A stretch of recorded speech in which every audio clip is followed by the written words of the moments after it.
काल थोड्या तुझ्या कांड्या लावून घेतल्या जोपर्यंत अंधार पडत नाही तोपर्यंत, पण आज आम्ही सकाळपासून कांड्या लावलेला नाही कारण की पाणी नाही. लोकांचं पाणी असल्यामुळं त्यांच्या पाण्याच्या योजनेवरच आम्हाला घ्यावं लागतं आणि आज आमच्याकडे पाणी नव्हतं म्हणून आम्ही थांबलेलो आज कांड्या लावायच्या. पण पावसाचं वातावरण झाल्यावर जरा बरं वाटलं आणि आमच्या घराबसलीच तर तुझ्या कांड्या काढून घेतल्या आणि आलो लावायला आणि पूर्ण बघा लावून घेतल्या आज. मग जरा मस्त वाटतंय कारण पाऊस पण येईल असं वाटतंय, तर तुला पाणी पण मिळेल. हा मागं बघू शकता तुम्ही पर्यंत आम्ही शिवरी हादगा ते पूर्ण असं लावलेलं आहे. जरासा 2 सऱ्या राहिलेल्या आहेत आणि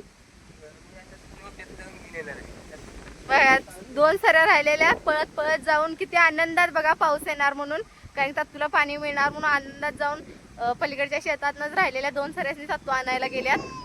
आनंद घेत आमची फॅमिली बघा कशी काम करायला लागली आहे शेतात. सगळी माणसं घरा बघा पळायला लागल्यात आणि आम्ही शेतात काम करायला लागला. तिकडे बघा माणसं सगळी घरला गाड्या घेऊन चालल्यात आणि आम्ही अजून शेतात आहे सगळी जण मिळून. तत्तू लावायला आला कारण की आम्हाला मस्त वाटायला, कारण की पाण्याचं नियोजन झालं. मेन आम्हाला वाटत होतं की आमच्या कांड्या वळत्यात का काय की, तर पावसाचं असं वातावरण झाल्यावर किती मस्त वाटायला लागले बघा. बारीक पाऊस पण यायला चालू आहे. आमची तारा किती खुश आहे. पावसात भिजायची मज्जा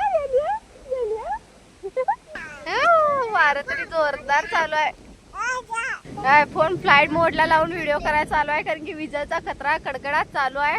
झाडं बघा किती हलायला लागली आहेत वाऱ्यान.